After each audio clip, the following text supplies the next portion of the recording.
नमस्कार, मैं आयुषी वर्मा। आप देख रहे हैं एएम टीवी न्यूज़। देश विदेश की छोटी बड़ी खबरों के लिए देखते रहिए एएम टीवी न्यूज़। खबर विस्तार से।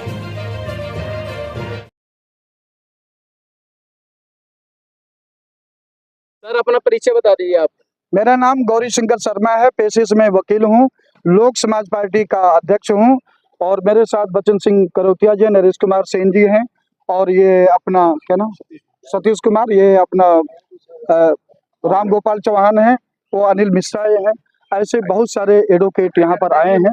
अभी कुछ लोग नहीं आ पाए हैं। ठीक है, जजों की नियुक्ति को लेकर आपने प्रदर्शन क्या क्या है जजों की नियुक्ति को लेकर? देखिए ऐसा है, 1993 से जस्टिस जेएस वर्मा की एक बेंच थी, उन्होंने कोलिजियम व्यवस्था डेवलप किया और उस कोलिजियम में सीजीआई होते हैं, चीफ जस्टिस ऑफ इंडिया, और सुप्रीम कोर्ट के 4 सीनियर मोस्ट जज होते हैं। वो अपना भारत सरकार को नाम जो रिकमेंड करते हैं, फिर भारत सरकार प्रेसिडेंट के माध्यम से अपॉइंटमेंट ऑफ वारंट करती है और हाई कोर्ट जज बनते हैं। इसमें कमी ये है कि सुप्रीम कोर्ट की जो कोलिजियम व्यवस्था है, उनके पास ऐसी कोई दूरबीन नहीं है कि जो इस पूरे देश में हाई कोर्ट में प्रैक्टिस करने वाले जो 10 साल के एडवोकेट हैं, प्रैक्टिस कर लिए हैं, या जिला जज में या भारत सरकार या स्टेट सरकार में न्यायिक पद पर 10 साल काम कर चुके हैं, सभी के पास उनका टेलीस्कोप नहीं पहुंचता है। और इस कारण जो काबिल लोग हैं, एक्सपीरियंस लोग हैं, वो छूट जाते हैं और कम काबिल लोग जो हैं वो अपना जज बन जाते हैं। और यही कारण है कि आज किसी भी हाई कोर्ट में जाइए, जो सप्लीमेंट्री जो कम से कम 10-15 अधिक से अधिक 25-30 केस नहीं होते हैं, वो पूरे दिन चलते रहते हैं, वो समाप्त नहीं कर पाते हैं। अगर काबिल लोग पहुंच गए होते तो अधिक से अधिक लंच में ये सप्लीमेंट्री लिस्ट खत्म हो जाती, एडवांस और रेगुलर लिस्ट हो जाता। तो इसका बड़ा देश खामियाजा भुगत रहा है। लोक समाज पार्टी का इस पर मांग ये है, प्रधानमंत्री भारत सरकार है, कानून मंत्री भारत सरकार, law commission of India Bharat सरकार, chief justice of India Bharat सरकार और राष्ट्रपति मुर्मू जी को ज्ञापन दिया जा रहा है। और उस ज्ञापन के माध्यम से यह मांग किया गया है कि पूरे देश में all India judicial high court commission बनाइए, जो पास हो वो हाई कोर्ट जज बने।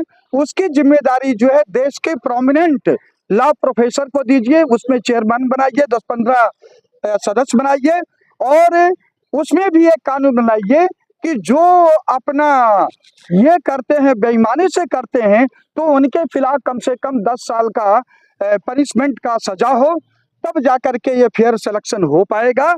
और वाइवा जो है, जो ओरल मार्क जो होता है, इंटरव्यू जिसको कहते हैं, वो अधिक से अधिक 10 नंबर से ज्यादा नहीं होना चाहिए, क्योंकि यूपीएससी और स्टेट कमीशन सर्विस में यही देखा गया है, यही सुना गया है कि जितने लोग वहां पर बैठे होते हैं, वो भाई भतीजावाद करके जो कम नंबर पाए होते हैं उनको ज्यादा नंबर दे देते हैं इंटरव्यू में, क्योंकि 250-300 का होता है, वो पास हो जाते हैं या मेरिट आगे हो जाती है।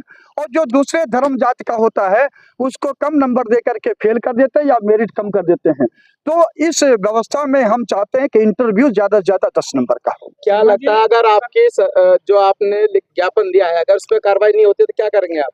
अगस्त क्रांति यानी 9 अगस्त 2025 2025 को हम लोग महात्मा गांधी के समाधि पर इकट्ठा होंगे और वहां से सुप्रीम कोर्ट तक जेल भरो आंदोलन यात्रा करेंगे।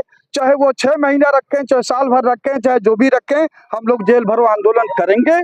और उसके बाद नहीं होगा तो तत्कालीन जो नवंबर आएगा, उस नवंबर में तत्कालीन सीजीआई के घर पे हम लोग प्रदर्शन करेंगे, चाहे वो जेल करें, चाहे रास्ता लगावे, कुछ भी करें, ये किया जाएगा। भ्रष्टाचार पर क्या दृष्टिकोण है आप? भ्रष्टाचार दृष्टिकोण ये है कि जो पेनल लॉ है, आईपीसी था, अब वो है बीएनएस, भारतीय नागरिक सुरक्षा संहिता हो गया है।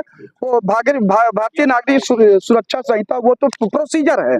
तो इसमें संशोधन किया जाना चाहिए कि सुप्रीम कोर्ट, हाई कोर्ट के जज, ब्यूरोक्रेट्स पूरे देश में, आईपीएस और स्टेट के कैबिनेट रैंक के जितने भी मंत्री हैं या अपना काबीना मंत्री होते हैं और सेंटर के जितने मंत्री होते हैं, सबके लिए अगर ये पाया जाता कि आपने लूट किया है और लूट की रकम करोड़ से ज्यादा है तो कम से कम मृत्युदंड का प्रावधान रखना चाहिए, क्योंकि ये लोग देश के कस्टोडियन है, लुटेरे नहीं है। कस्टोडियन लूटने के लिए नहीं भेजा था, आप उसकी रक्षा करें और लोगों का कल्याण करें।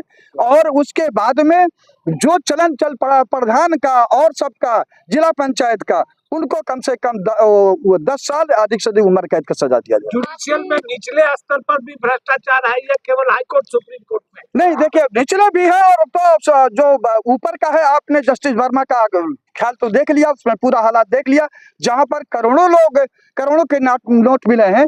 ये तो मैं परवरदिगार कहिए, अल्लाह मियाँ कहिए, भगवान कहिए, ईश्वर कहिए, गॉड कहिए, कि कुदरत कहिए, कि ये पूरे देश के सामने ला दिया, चाहे जैसे आग लग करके, कि इस भारतवर्ष में जहां एक तरफ देश का प्रधानमंत्री अमृतकाल रटवा रहा और रट रहा है, उसी अमृतकाल में ये जहर का जो समुद्र मंथन करके जो आज जो है करोड़ों का नोट ये आप मिला है, वो आपके सामने है। अग्नि देवता जो सामने ला दिया था।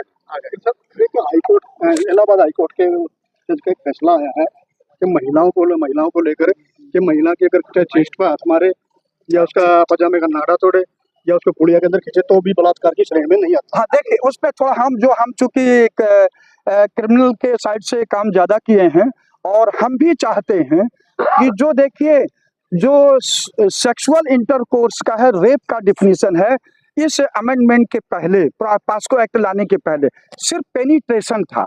इसमें ऐसा कर दिए हैं जो कि आप बता रहे हैं, तो ये रेप की कैटेगरी नहीं होना चाहिए, अटेम्प्ट टू रेप होना चाहिए। ये जज साहब गलती की है, उस मुलजिम को बरी करके अटेम्प्ट टू रेप में सजा करना चाहिए था। सर, जैसे आपने कहा है कि कॉलोजियम सिस्टम खत्म होना चाहिए, तो फिर